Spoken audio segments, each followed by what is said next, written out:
আজকে আমার সাথে বেশ একটা মজার জিনিস ঘটেছিল। একা একা তো কিছুক্ষণ হাসছি, তারপর আমার মাকে বলেছি, বোনকে বলেছি, এখন আপনাদের বলতে বসেছি। এইরকম ঘটনা আগে আমার সাথে কখনো ঘটে নাই, এই ফার্স্ট টাইম। এই কারণে হাসিটা একটু বেশিই পাচ্ছিল। কেমন আছেন সবাই? আশা করি সবাই খুব ভালো আছেন। দেখেন, আমি আপনাদের কাছে জিজ্ঞাসা করি কেমন আছেন, কিন্তু আমার কাছে কি আপনারা জিজ্ঞাসা করেন আমি কেমন আছি?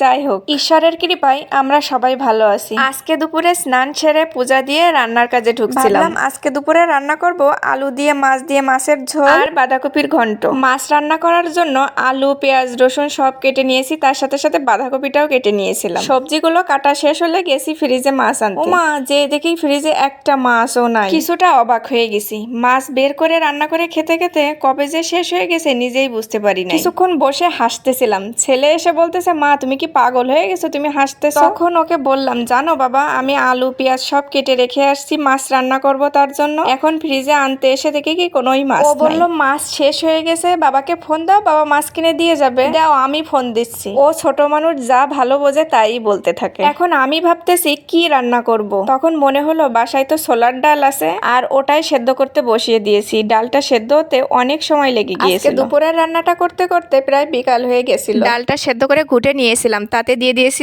জল, লবণ, হলুদ আর কাঁচামরিচ। যেহেতু আমার দুইটা চুলা, এই কারণে ওই পাশে দিয়েছিলাম ডাল আর এই পাশে বাঁধাকপি। বাঁধাকপিটা প্রথমে সেদ্ধ করে নিয়েছিলাম, তারপর কড়াই বসিয়ে তাতে তেল দিয়ে তাতে দিয়েছিলাম আদা বাটা, গোলমরিচ বাটা, জিরার গুঁড়া, ধনিয়ার গুঁড়া, শুকনো লঙ্কার গুঁড়া, লবণ, হলুদ ও কাঁচামরিচ। এই সব রকমের মশলা দিয়ে মশলাটা ভালো করে কষিয়ে নিয়েছিলাম। এখন যেহেতু ডাল রান্না করতেছি, তাই ভাবলাম ডালের সাথে একটু বেগুনও করি। ডাল আর বেগুনি একসাথে খেতে বেশ মজা লাগে। আগে থেকে বেগুনটা কেটে বেগুনে লবণ মাখিয়ে রাখছিলাম। বেগুনি ভাজবো, তার জন্য বাসায় কিন্তু বেসনও ছিল না। আটা, ওর ভিতরে একটু বেকিং পাউডার দিয়ে ব্যাটারটা তৈরি করে নিয়েছি। এখন এই যে বেগুনিগুলা ভেজে নিচ্ছি। বেশি ফোলে নাই, তারপরেও খেতে বেশ মজা লাগছিল। আমি ওতে কিছু গুঁড়া মশলাও দিয়ে দিছিলাম। বেগুনিগুলা ভাজা শেষ করে পাশের চুলায় ছিল বাঁধাকপি, আর ওটাই এই পাশে নিয়ে একটু গরম মশলার গুঁড়া দিয়ে ঢেলে নিচ্ছি। ডালটা কিছুক্ষণ জাল দেওয়ার পর পাশে রেখে দিয়েছিলাম। এখন ফোড়ন দিয়ে নিচ্ছি। ফোড়ন দেওয়ার জন্য শুধু জিরা ব্যবহার করছি, আর কোনো কিছুই ব্যবহার করি নাই।